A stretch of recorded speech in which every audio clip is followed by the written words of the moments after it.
Chanel.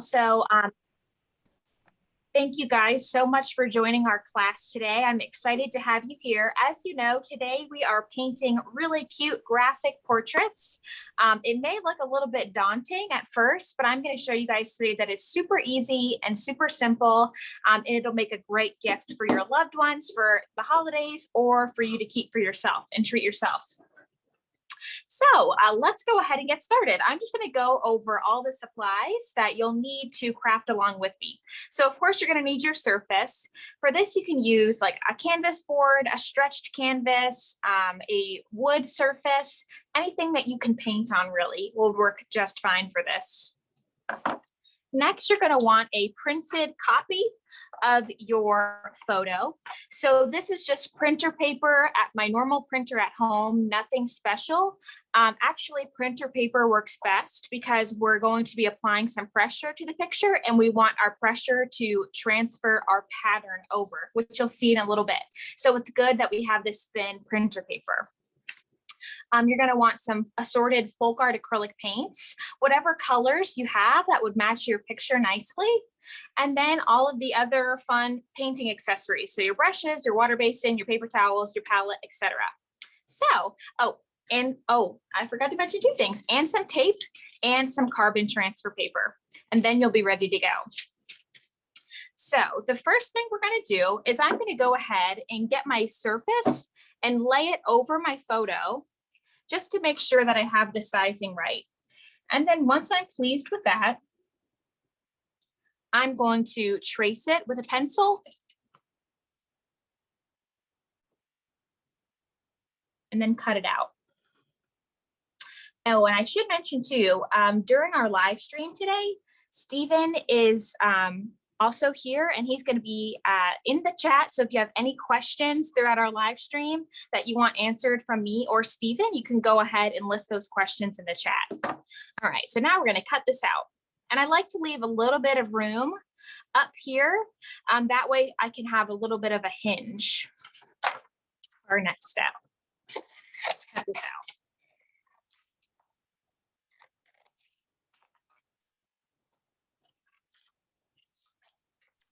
Hey, Emma, what size canvas are you using? Just one more time. Yeah, so this is a 5x5 canvas, but you can use totally any canvas that you have, as long as it's an appropriate size for your picture. Cool. Thank you. Yeah.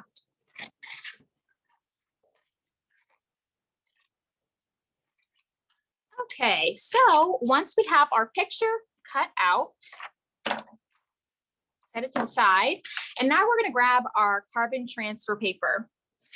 And if you've never used this before, it is a paper that has a chalky substance on the back of it. So when you flip it so that the chalk side is down and you apply pressure with a pen or a pencil, it's going to leave an impression on your surface with the carbon. So we're going to lay our transfer paper down. And I'm going to just go ahead and tape it to my surface to make sure that it's nice and on there. And this is just masking tape, washi tape, painter's tape, scotch tape. Those will all work too.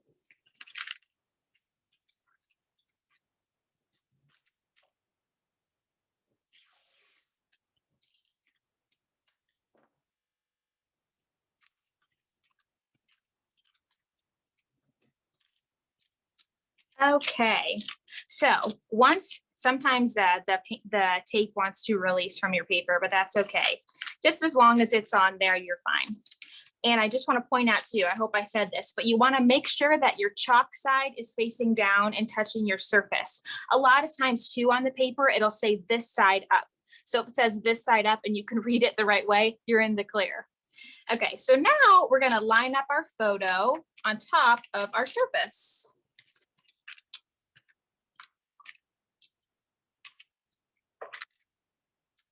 Okay, and we're going to go ahead and tape that down now. So we're kind of making a little sandwich with our surface on the bottom, our transfer paper in the middle, and our printed photo on top.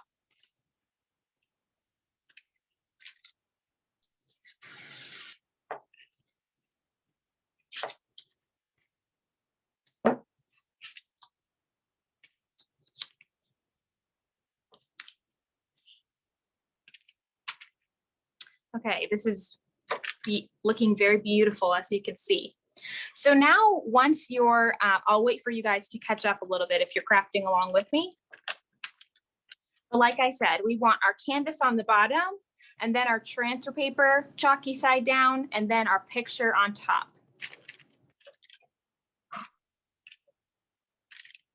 And as you guys can see too, I like to have a little bit of a bigger piece of transfer paper than my photo, just to make sure that whatever I'm transferring really transfers on there. I don't want my transfer paper to be smaller than my photo.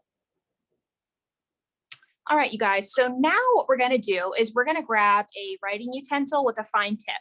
I usually like to use a mechanical pencil, but just a regular pencil or a ballpoint pen would work great too. So what I'm going to do is I'm going to be mindful of all of the large shapes that I see in my picture, okay? That's really what's going to tell the story of the picture. So I'm thinking about the hair, I'm thinking about the face, I'm thinking about the neck, the shirt, the arms. I'm keeping all of those things in mind when I'm tracing out these large shapes. And you guys can tell too, I'll show you. Some things that I think would look awkward translated onto this kind of painting would be like his hand placed on her shoulder right here. You see, so if you want to leave some of those little things out, you totally feel free to. Sometimes it's easier just to do that. So I'm going to go ahead right now. I'm going to start tracing those large shapes.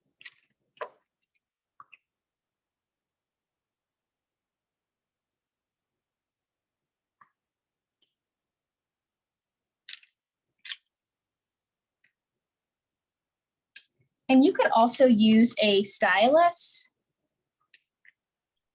to transfer your pattern over as well. But I like to use a writing utensil because I like to see like what lines I've already made, and you obviously don't leave any marks with a stylus.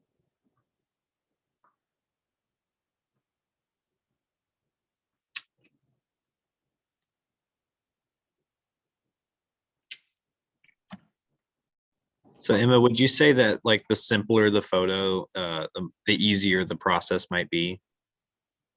Yeah, absolutely. Maybe you can try for your first one some really broad shapes, some maybe photos where people aren't wearing patterned clothing. That would be helpful if they're wearing just plain solid color clothing. Definitely. And then sometimes too, if the person that I'm doing the portrait of wears like glasses or something like that, and I'm not totally confident with my painting skills or my brushwork skills, then I can go over once my painting is done with like a fine tip marker or something like that.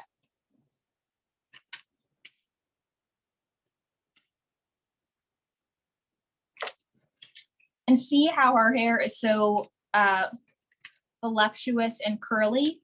We're just right now going to try to get the shape of the hair. So I'm not trying to trace around every single curl in her hair. I'm just trying to get the broad shape of her hair right now.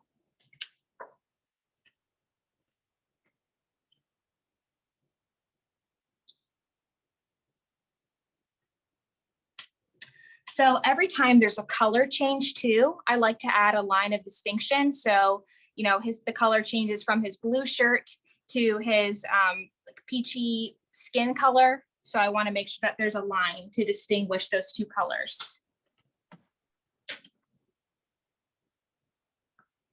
And also too, I'm making sure that there's a line of distinction between his neck and his face, because those are going to be pretty much two different tones or shades of the same color.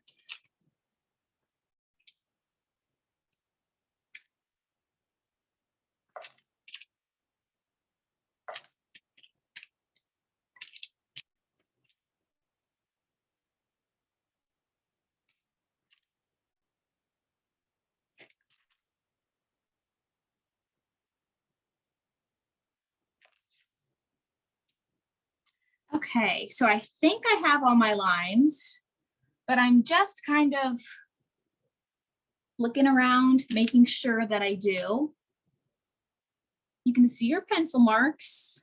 Okay, so I think I'm good. So what I'm going to do next is I'm going to remove my tape. remove my picture. Okay, you guys, so I'll show you this because it's a little bit hard to see, but our shapes are transferred over.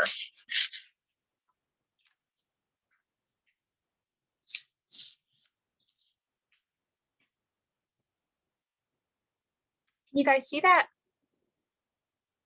See that, Stephen? A little bit. I think our lights might be a little too bright or a little too angled, Okay. but I can sort of see it right there. Yeah. Okay, so I'm sure it's darker in person. yeah, it for sure is. So I have my shapes on here, and sometimes too, if you are a little bit hard of seeing, you can go ahead and trace over your shapes that you just made with a pencil or a marker or something, because you'll go over it with paint. So if you want to do that too, totally feel free. And I think I'm going to go ahead and do that just so you guys can get a better look of what I'm doing for our class.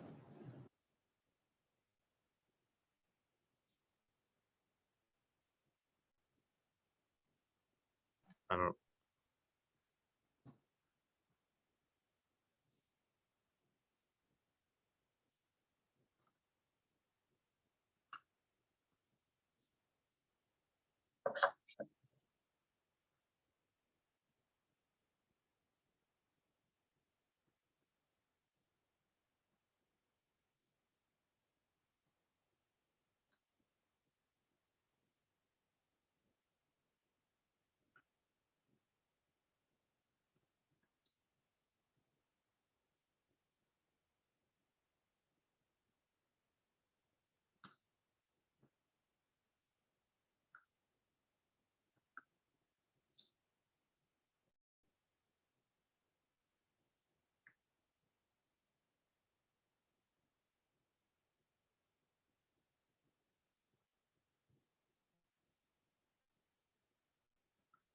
All right, can you see that a little bit better?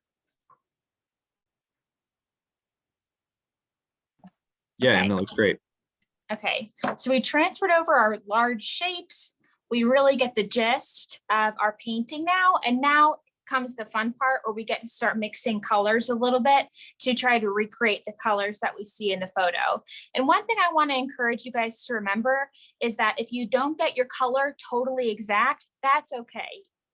Part of the fun is that it's a little bit of a loose idea of your picture. So if your colors aren't exact, don't beat yourself up. The mixing part comes with practice, and I'm sure it'll still look beautiful if you just get it as close as you can. So with that said, I'm going to introduce you to 3 folk art colors that they have at Michael's that I found that helps me a lot whenever I'm doing portraits like this with different skin tones and different hair tones and stuff like that. So one that I really like is folk art linen, which is just this kind of like tan-ish color. I also really like honeycomb, which is this really warm kind of yellowish medium brown. And I really like berry wine too. A lot of times when I'm thinking about different skin tones, there's undertones of like cool colors and warm colors. So when you have this really warm brown and you have this kind of cooler burgundy color, it really helps to mix your colors and get pretty accurate skin tones. So Emma, while you're putting those out on your palette, I kind of wanted to jump back a little bit because Ashley had a question. She asked, are there any tips that you might have for drawing the hands? And I know that the hands can be kind of a complicated part. Yeah, that is a great question. So I always try to be extra cautious when I'm tracing the hands, because when it's so tiny, and hands can be so weird to draw sometimes, it really is challenging to get those shapes to look right. So a lot of the times I would, I didn't mean to cut you off. Yeah. I was gonna say a lot of the times with the silhouette too, like the details aren't exactly the most important thing, and you can just add highlights later that might, become the details, if that makes sense. Yes, I 100% agree with you, Stephen. So like we said, you can really try really hard to trace the little fingers individually from the hand, or sometimes too, kind of like what I did, if you just get the general gist of it, I kind of have a little mitten hand. You don't even notice. Yeah. It's gonna be so tiny. Yeah. Okay. So let's add some colors to our palette. I want to definitely add some linen, this pretty off-white color. It's going to be the base for most of our skin tones. And I'll go ahead and move my palette over here so you guys can get a good view. I also want to add some type of white to our palette. Okay, and like I said, that honeycomb and that berry wine. Not a whole lot.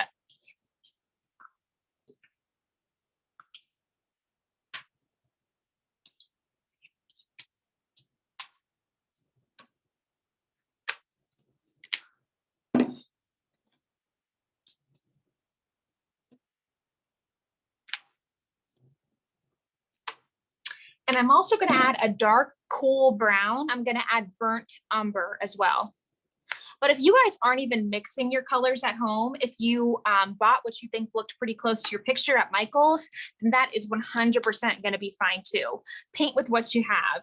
But if you have colors similar to this, feel free to use them. If you don't, that is 100% okay too. Okay, so I'm going to pull my picture back out. Okay. So let's try to start off with her skin color. She has like a really beautiful kind of medium caramel skin tone. So we're going to try to recreate it. Okay, so we're going to pick up some linen.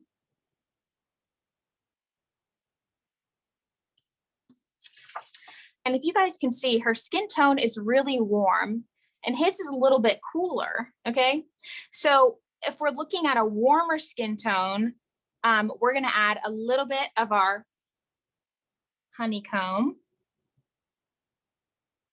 and a touch of our red. Emma, you're using berry wine specifically, right, for the red? Yes, I am. Somebody asked what was the name of that color, but it's berry wine. Okay, so it's a little bit cool right now, a little bit too light. So I'm going to add more honeycomb. This warm brown.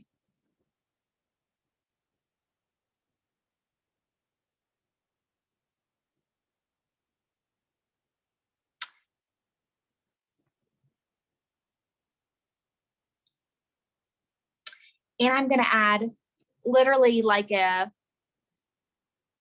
crumb-sized amount of our burnt umber just to darken the tone up a little bit.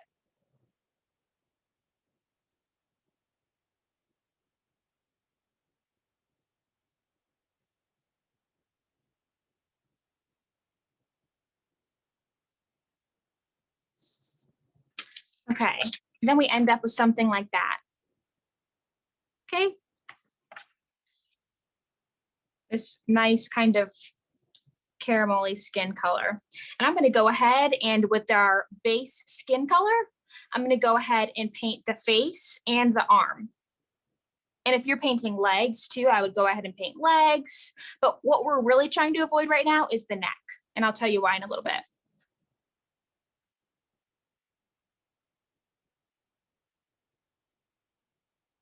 And sometimes too, you're looking at your paint color on your palette and it's looking great. And then as soon as you start to paint on your canvas, it's not quite right. And that's totally okay. You can, after you've initially put some paint down, you can go back and keep mixing and then just paint right over it. What size brush are you using? This is a 6-inch flat. I'm just using a really tiny flat brush.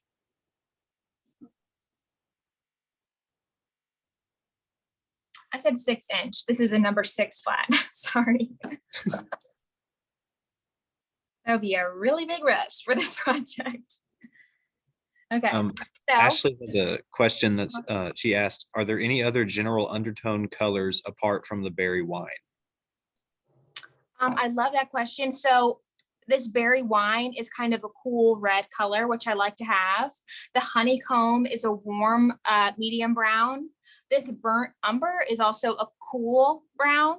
So if you're trying to get it kind of darker, but still keep with that, what you really want to do is if you want to have it darker, then you want to have a brown. So if you have like a warm skin tone or a cool skin tone, you would want to look for a warm dark brown or a cool dark brown. The same goes for like red, if you're trying to warm up the skin color, and white, you could have like a cool off-white and you can have a warm off-white. So those are just all things to remember.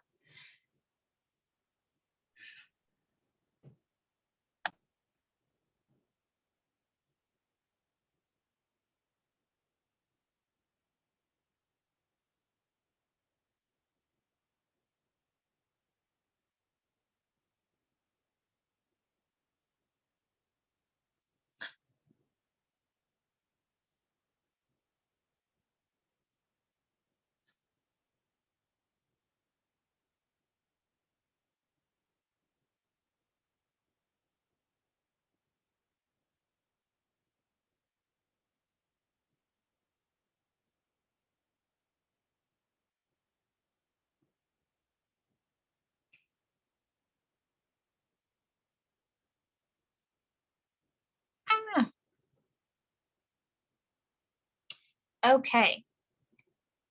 So now what we're going to do is we're going to go ahead and move on to the neck, because we're going to use the paint that we mixed. We don't want it to dry before we get to the neck, and I'll tell you why. So I'm going to go ahead and offload the paint that I have on my brush. And if you guys will notice, the neck is darker than the face and the other parts of the body, because your head is going above your neck. So it's creating a shadow. You guys can see right now, me in the camera too. My neck is darker just because I have that shadow.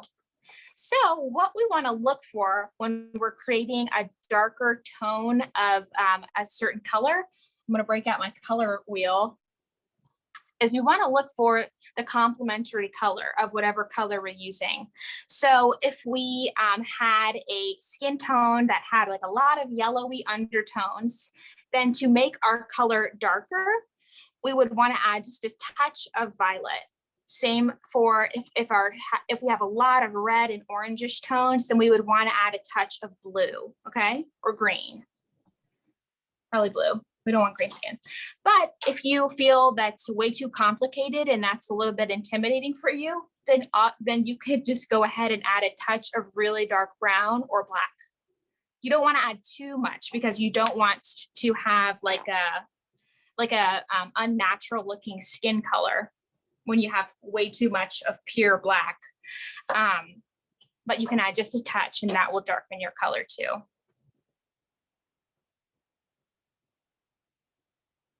So I'm going to add just a touch of my licorice color. And a little bit of black goes a long way, you guys. We don't want it to look gray. See, that was too much black and I barely added any. So I'm going to add more of my original color. Mix, mix, mix. And I'm going to use this darker color to color in the neck.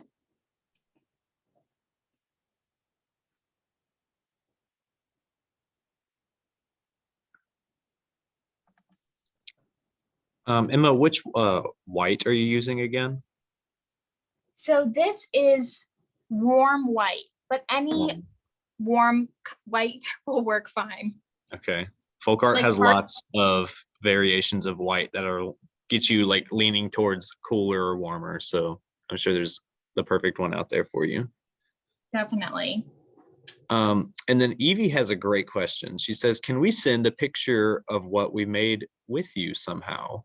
That is awesome. We love to see what you guys make, and we are super excited when people ask that. Real quick, I just want to say we can see what you post if you use the hashtag Make It With Michaels and also hashtag Plaid Crafts. Emma, are there any that I'm forgetting? No, that's totally it. You guys can, if you want to post your creations on social media and you want us to see it, we're always looking under those hashtags. You can hashtag, like Stephen said, Make It With Michaels or hashtag Plaid Crafts. Also, we have a really great Facebook group called Let's Paint with Plaid, where it is a group of really supportive painters of all different skill levels who post their creations onto the Facebook group. And I'm definitely always looking on that Facebook group to see what you guys are sharing. And we have two really awesome teachers, Chris Williams and Andy Jones, who post 2 painting lessons for free a week on there. It's really awesome. That group is called Let's Paint with Plaid, and that's on Facebook. And you can post your finished painting from today's class on there too. Okay, so we're looking good. We're looking good. Let's go ahead and move on to her hair. So as you guys can see, she has some really beautiful blondish highlights in her hair. So one thing we want to look for right now is the base color of her hair. So the blonde is really her highlights, but if you look underneath, we're looking at the darker color because that's the main color that we're seeing, okay? So we're gonna get first paint in her hair with that dark brown color. And for that, we're gonna use burnt umber because we're gonna worry about her highlights later. And I think I'm gonna switch to a bigger flat brush.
Okay, rinse my brush. And then to finish off all of her base colors, this is the easy part. I'm gonna paint her pretty burgundy dress with berry wine. Make sure all the water's off my brush. Okay.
Okay, you guys, we're making good time. We're pretty much done with one person, basically. Okay, rinse our brush. Now, while she's drying a little bit, we're gonna move on to our guy here. Okay, same thing as before. We're gonna start out with some linen.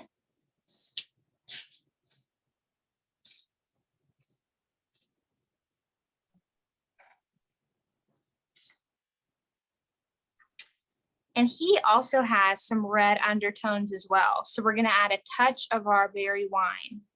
It's too much.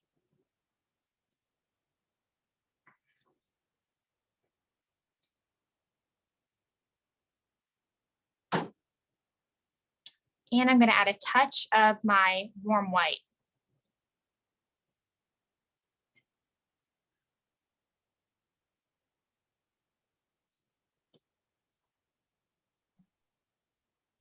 Emma, I have a couple comments I wanted to share with you. Okay. Teresa says that this is so cool. I've seen this silhouette type prints made digitally, but it's great to learn how to actually paint one. Awesome. Yeah, that's great. These are super trendy, so we are glad to provide. Michelle says, looks great. And Christina says, love it. And the face is usually the make it or break it part of the painting. So not having to put facial features on is great. I know, right? I That's love like the that. best part about this. I love that. And it looks so cute if somebody has glasses or if they're wearing like a necklace or something, just like adding that little detail to really make it look like them, or earrings towards the end with like a fine tip marker, super duper easy. Yeah. It really seals the deal. Okay, so sometimes you like when I'm doing stuff like this, I know when I'm doing it right, if I'm like, wow, that paint looks like foundation right now. Like that looks like a real skin color. So if you ever get that thought, then you're onto something. So this is looking pretty foundation-y.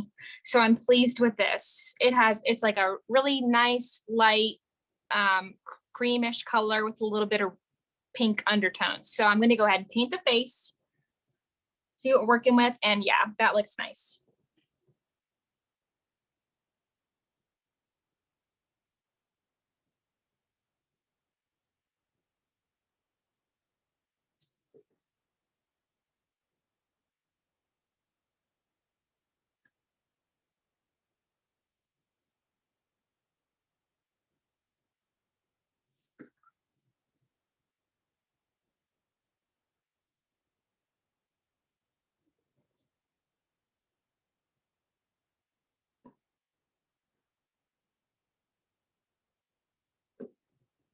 Okay, so same thing as we did for her neck. We are going to add just a tiny smidge of black to our paint.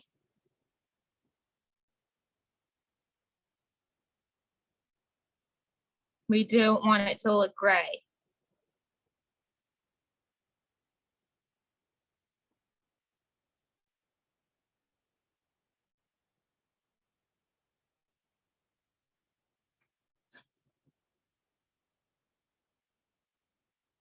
Okay, you guys, so that's looking pretty good. What do you guys think? Okay. Great. So a color that I like to use for blonde hair that's available at Michael's under the FolkArt label is honeycomb. I just found that that's like pretty good blonde color, dirty blonde. So we're going to use some honeycomb for his hair.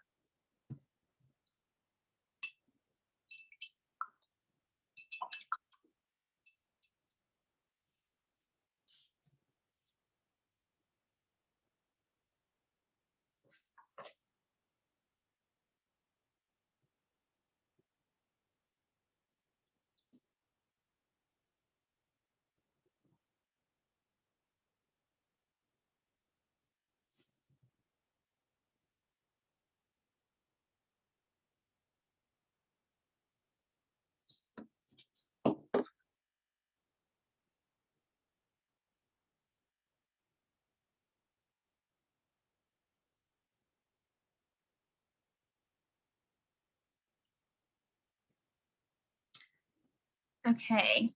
And before we move on to his shirt, if your her hair is nice and dry, okay? So while we have our honeycomb out, I'm gonna grab a really thin liner brush like this, maybe even like this, perfect. And I'm gonna add some water to my honeycomb color. I'm just trying to water it down a little bit. Emma, if you were painting like a very light blonde, how would you go about that? So like it seems like we're going a little like medium blonde, dirty blonde, but if you were going like Christina says, Elsa from Frozen. Okay, I love that. So probably like a little bit of linen. Probably I'd have my base as either linen or warm white, and then I would add honeycomb to it until I got the color I wanted. And, you know, I would start with a little bit of honeycomb and keep adding more because of course you can't take paint out, but you can add more in. So warm white and honeycomb are a good two base colors to achieve the blonde you want. Okay, so once our paint is watered down enough where it's easy to make fine lines with, then we're gonna add some pretty curls to her hair, those pretty highlights. So we're gonna start at the roots right here, and we're gonna go out and just be loose with it and have fun.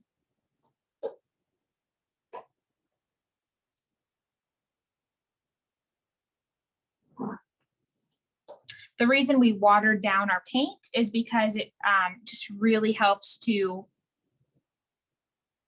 create those more fine brush strokes.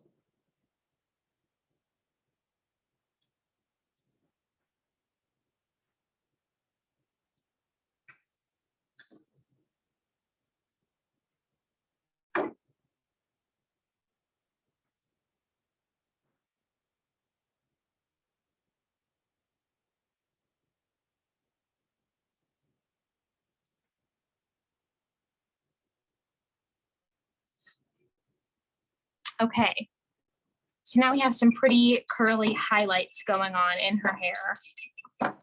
Super cute. Okay, now I'm gonna go ahead and paint his shirt. And with just this pretty light blue color, it's called sky blue.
You guys, I'd love to know in the comment section if you're painting along with me, who you're painting, if you're giving this as a gift for the holiday season, if you're making this just for yourself. I'd love to know that in the comments.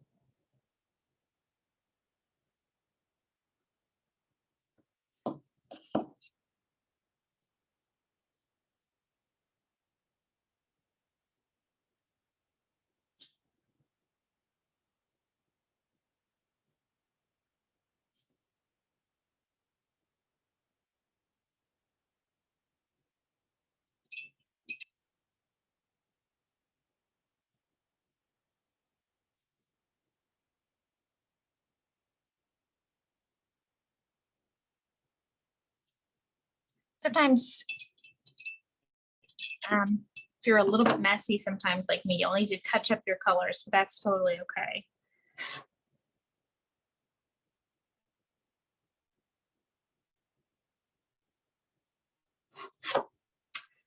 Okay. We are almost done, you guys. So what I'm going to do, you can see I added a little bit of detail to his shirt. I added his collar, I added the seam of his shirt, and I added his buttons. So you guys can see that. So what I did just to get that color is I just added some white to the color of the shirt. So let's go ahead and do that now. Do you have any answers, Stephen? Are people sharing with us? We do have some answers. Cindy says she's painting her and her husband. Lynn says painting along for a gift, and Marianne says painting my son in his Mickey Mouse ears. That's super cute. Very cute. Well, thank you guys for painting with me today. Yep, we got somebody else painting their mom and them. Oh, I love that. Yeah. Awesome. Okay, so let's go ahead and paint those little details. So you can either use a really small like liner brush or flat brush. You can use a marker if you want. If you feel more comfortable with that, it's totally up to you. And if you like the look of it too, you could like outline your shapes with a fine black marker if you wanted. We're not going to do that, but you totally could.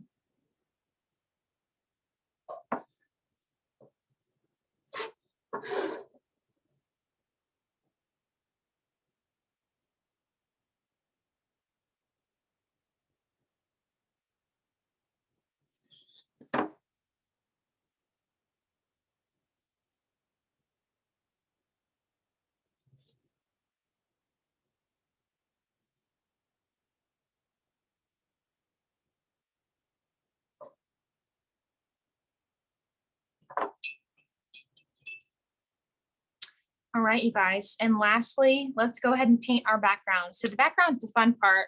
You really can just choose one of your favorite colors because we're just going to paint the background solid. There's an interesting question here, Emma. What color would you use to make white hair stand out from a background? So I guess if you're just like, if you're leaving your background blank, you would just make it a little bit off-white, whether that's cooler or darker. Yeah, definitely. Yeah. Just like Steven said, you could make it off-white by adding like a warmer or cooler color to it, or you could outline your hair with a fine black marker or some black paint and a small brush. So totally up to you.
Okay, Emma, we got a couple questions. All right, let's hear them. Okay, so Michelle asks, is that a 3/4 flat brush? Yes, it is. Great. And then Sarah asked, what did you say about a person who wears glasses earlier? Emma was just mentioning that if the photo or the photo of the person that you are using does have glasses, instead of drawing eyes and ears and a mouth and a nose, you could just add the glasses and it sort of gets the point across in an easier way. Yeah, it adds a little bit of character and really makes it feel special, like you're really painting your person. And somebody else asked, will we have access to watch this video again later? Yes, absolutely. So this is being recorded. My screen is being recorded. In 24 to 48 hours, it's going to be on Michael's YouTube page and on their Michael's Community Classroom page for you guys to rewatch at your own leisure. And I'm pretty sure Chanel's putting all that good info in the comment section. But yes, you can go ahead and rewatch this, pause it, slow it down so you guys can paint along at your own time. Cool. Thanks, Emma. Yeah, of course. Okay, so I'm going to switch to a smaller flat brush to get into all of the little nooks and crannies.